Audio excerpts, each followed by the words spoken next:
Howdy, folks. It's Meandering Mike in the Man Cave of Madness. It's just before midnight. We are continuing turn 15 of Britannia. We had already done the Welsh, Brigantes, Picts, and Caledonians. We are now up with the Irish. I think we're going to try to make it through Irish, Scots, Norsemen, Dubliners, Danes, and Utes, because we're going to have the Norwegians, Saxons, and Normans, and that'll be a big turn unto itself. So let's drive through here and try to get this done. So we're starting with the Irish over here. They have 1.5 population points. They have 1.5 saved up, so they actually get to grow. Boom, boom, boom. Irish. So they have to decide here. Defend. This target here could potentially be a target for the Normans coming in. The Welsh could beat on it next turn easily.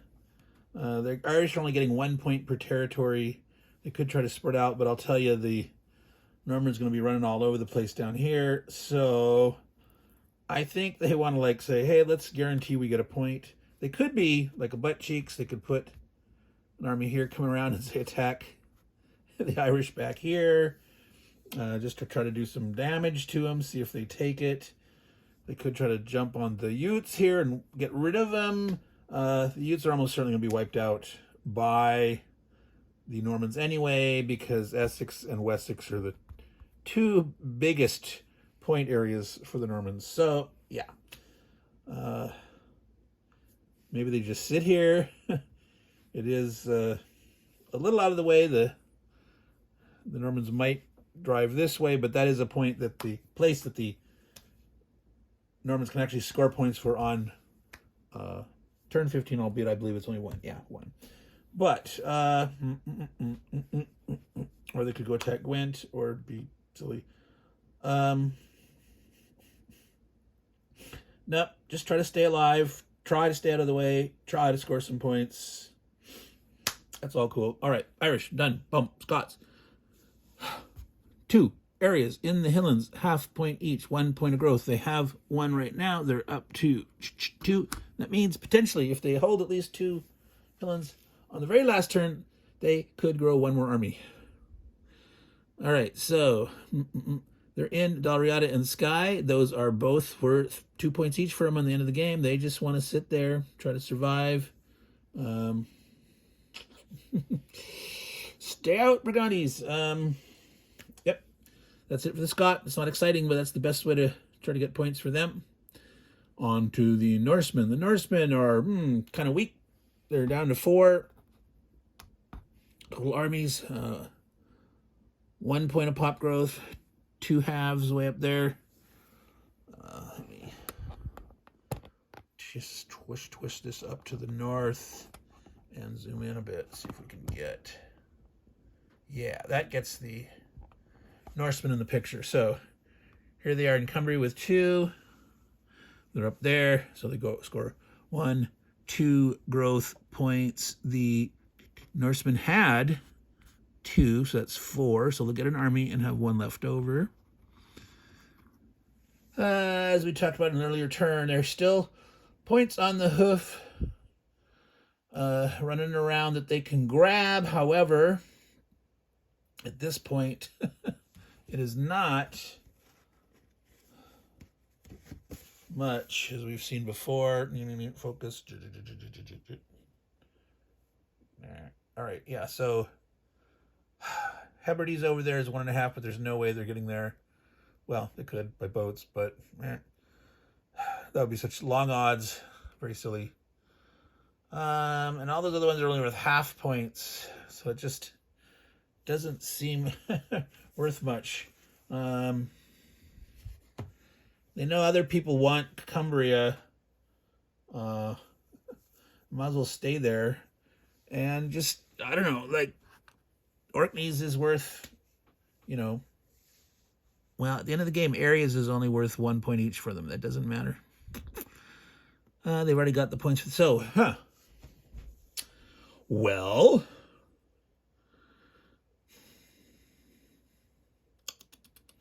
Norwegians aren't going to go up there. I don't even know if the Norwegians can. I think they had to land here. They could land and then try to bop their way up, but let's see, North Sea border ends here.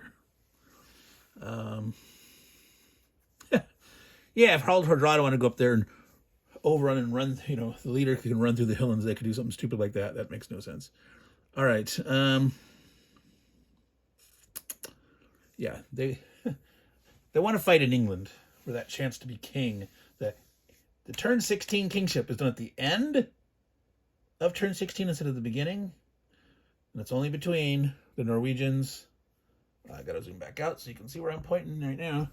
The Norwegians, the Normans, and the Saxons. The Saxons will get Harold. Only those three countries can be king. Their leader has to be alive. You do that calculation as per normal kingship. Have to have at least twice as many as the nearest other guy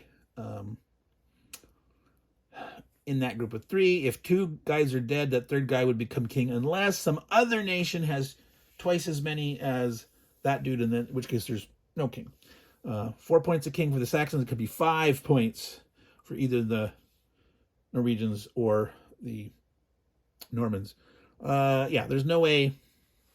So I think these guys just might as well go for a chance at some points. Is that silly? How silly is that? So red, purple, green. Green is next closest, but purple. How fast can the blue? I mean, they could try to like hit here to preemptively keep the picks away. Picks are more about holding it. Hurt the Scots. That would prevent them from growing next turn. That would cut off points from them. I'm being silly, but let's do it. Let's just attack. See what they do. Have a little fun. Get down tonight. Get down tonight. Do a little dance. All right. Let's... I'm being silly. Meandering Mike. Meandering his way through attempts at humor. Art. So that's what we're doing. We're actually throwing one Norseman at Skye.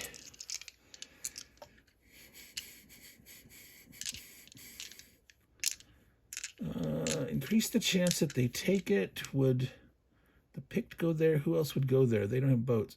You know, we're going to do this. They've already taken the Orkneys.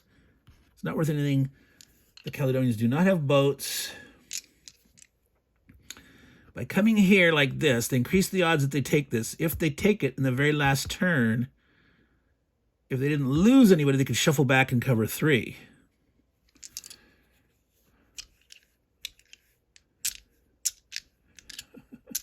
If they lose one, they could retreat and still have 2 guys left over and spread out next turn. Yeah, this is, if they get lucky and kill him right away, they've grabbed another area, they gain another half point, but that's another potential point for the end game, as they can then spread out and maybe get an extra point. So this is like ultimate point grubbing, how to totally try to maximize your score. So the black dices are needing 6s, 5 or 6 for the red dice. The red dice is the Scot on defense. Miss. The Scot, they're not happy. They don't want to retreat. But, boy.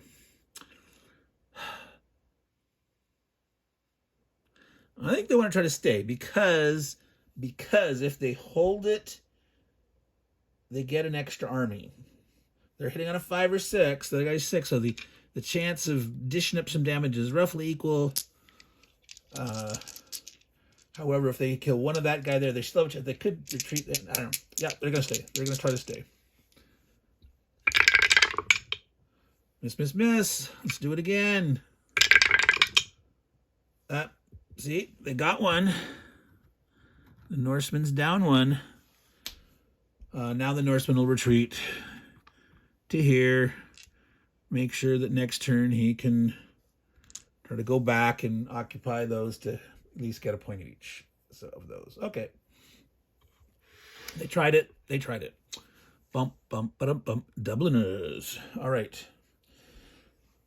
Dubliners are in an interesting situation. Again, we've got to remember, they want to get out of the way of the Norwegians. They're purple team buddy. It's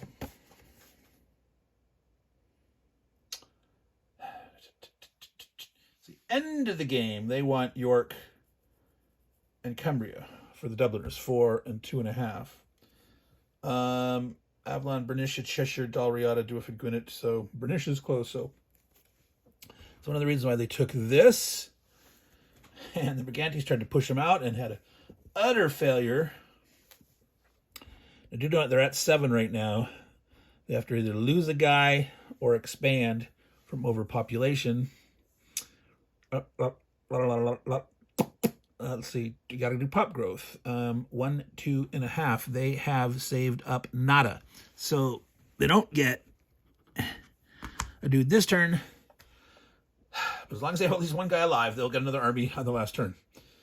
So they need to get out of the way of the Norwegians. The Norwegians, their biggest thing is York for 5. So they've got to get out of the way of York. The Norwegians also want Cumbria.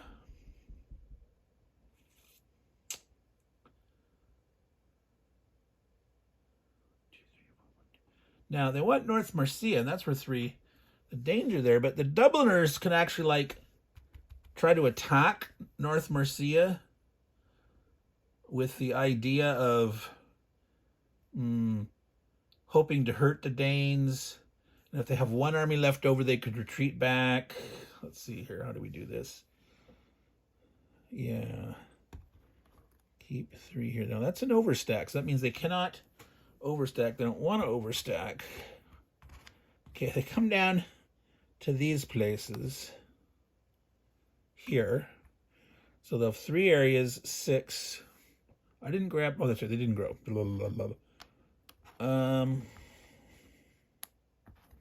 So if they throw 2 in here, 1, 2, 3, 4, 5, 6, 7. Yep. So they have 7 dudes.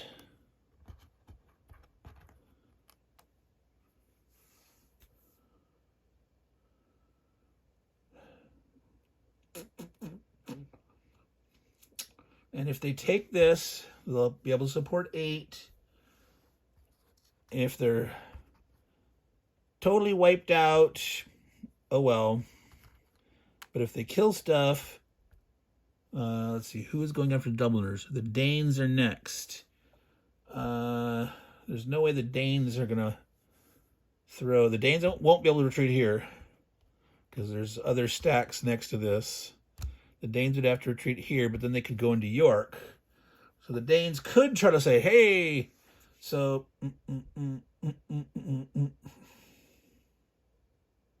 That's silly. They could throw... They could throw an army into here. Thought that not letting them retreat there.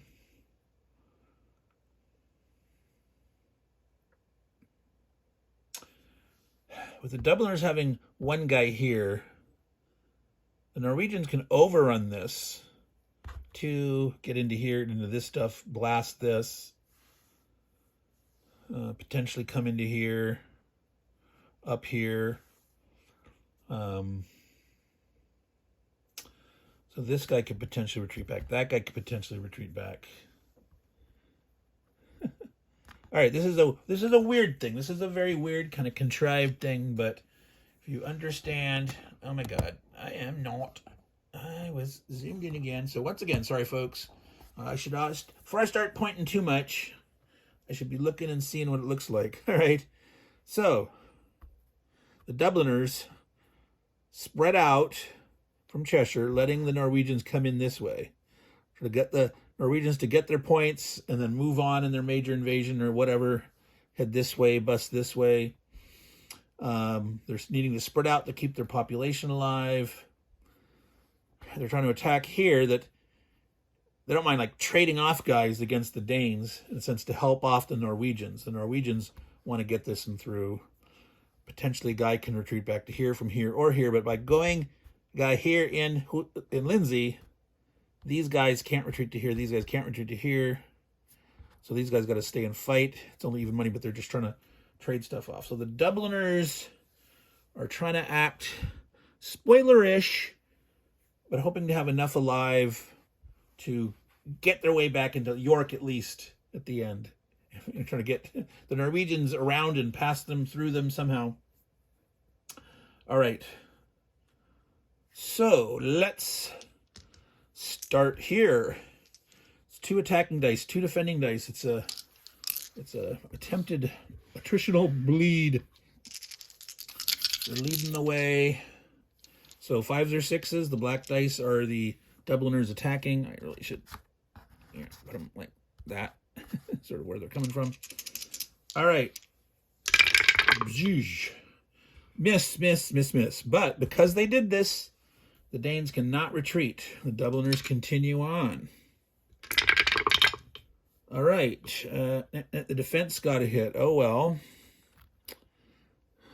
They tried.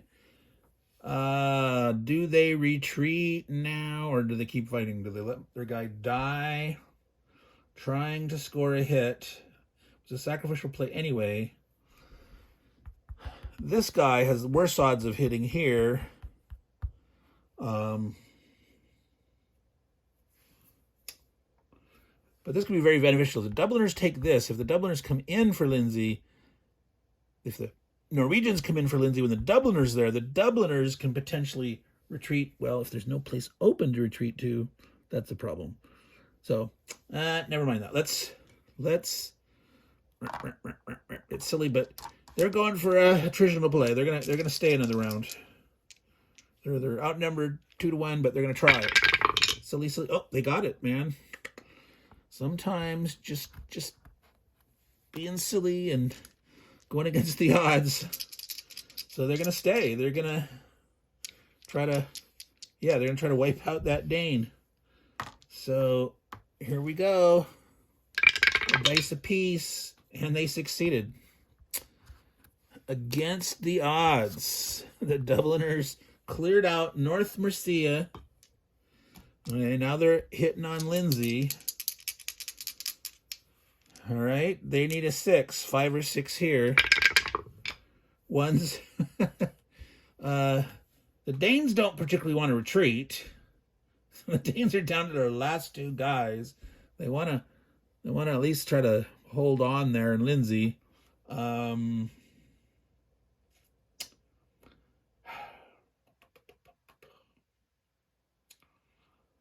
the Dubliners.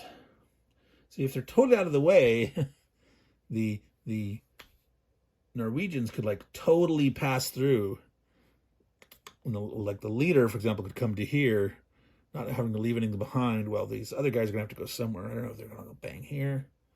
They can't. They gotta. If they overrun, they'd rather have them overrun them here, right? So if they have nothing here, they can come through, overrun the leader, and like get down into here. In the second turn of their major invasion, they can do stuff there. So we're gonna stay and fight. We're trying to leave York totally open, letting them overrun here. It's all a little gamey. This is definitely a little gamey kind of aspect. But sometimes, if you're doing something historical, you wouldn't do all this stuff. But if you're thinking like, hey, I'm a 4-player game. I'm playing in a tournament, right? Sometimes you do the gamey thing. So again, 6, 5 or 6. Does the Dane? No, the Dane says, I got twice as much chance. I'm not retreating, damn it. The Dane has 1.5 pop grow saved up. He wants 1.5. He wants to get another army. He says, I'm not leaving. He needs a 6, so he fails. It's the black die needs a 6. The red die needs a 5 or 6. Not enough. So the Dubliner died. He tried to repeat his miracle performance before, but that's fine. He didn't want to go back there, getting in the way of the Norwegians. All right. So that was some crazy stuff for the Dubliners. And we are to the Danes. Remember, we're going to go Danes and Utes, and then we'll stop. So, the exciting Danes won't take too long to do their turn. Like I said, they got 1.5 pop per roll. Yeah, you can see that there, right? Norfolk. 1.5. They had 1.5 saved up. That's 3. Down it goes. They get their army. Boy, what did the poor Danes want to do? The very end, as if turned in. So York, Essex, Lindsay. Lindsay is worth 2 points to them. Two. So they definitely want to live in Lindsay at this point. Living in the swamps. They just want to stay out of the way. That's it. That's what they're going to do. Just sit like that. They fought for that. They're grubbing for 2 more points. They keep Norfolk. That's cool, but not likely. Well, is Norfolk even worth the points? Each other point in England. Yeah, sure. It's worth it. North Mercia is potentially worth 2 points to them, as is Essex. Good luck on that. So there's no way they want to get in there. So this makes sense. There we go.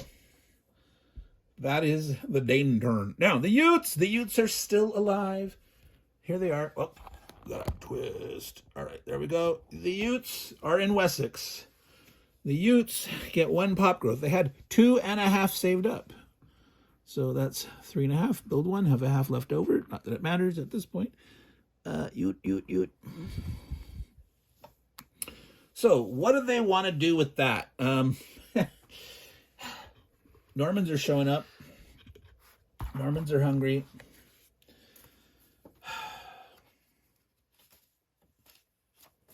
End of game. As for turn 7. So Kent, it's like, it's empty, but it's too far away. They don't have boats.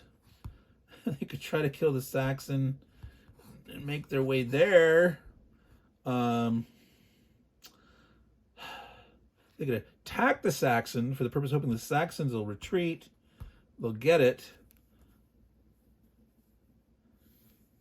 Wessex, Sussex, and Essex are a point each, but that's worth 2 to them if they can make it there by the end of the game.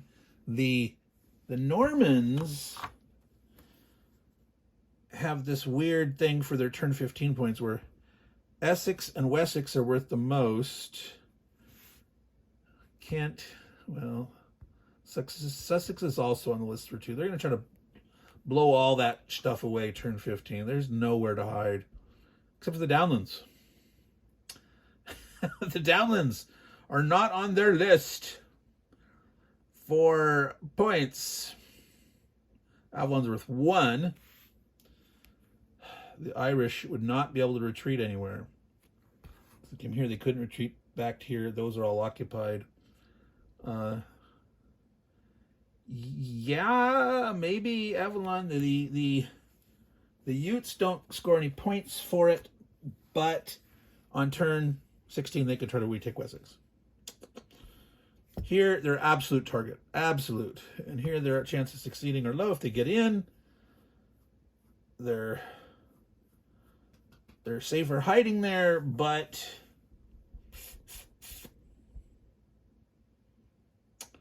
yeah, let's go to Avalon. Well, yeah, they have a much better odds of taking it, getting out of the way, hoping that the Normans won't take them. So that's what we're doing. They have decided. They're migrating in a strange way, but that's what it is. All right, so let's adjust. Tip. Never thought I'd be pointing way over here for a Ute battle, but it's the Utes of Avalon. They're trying to 5 or 6 around. Miss. Irish cannot retreat. They cannot retreat into Wessex. That's where the Utes came from. Bam, they succeeded. The Irish are hurting. They're down to their Cornwall. The Utes are hoping they can stay out of the way. And that's them. So, folks, that was the second portion of turn 15 of Britannia. We had some action here, some interesting results, some luck, some not luck, some kind of gamey rules, gamey attempts for knowing the world's coming to an end, the game's over, which you wouldn't normally do in quote unquote real life, right? But for game purposes, it is a game. That's some techniques you can try to grub points at the end. All right, so we just hit the 25-minute mark. Meandering Mike in the Man Cave of Madness. It's now after midnight. Britannia, we finished the middle portion of turn 15. Stay tuned tomorrow for the end of turn 15, which will include the arrival of the Norwegians. Then the Saxons get a turn. They're left alive. And then the Normans. So until then, folks, y'all take care and ciao.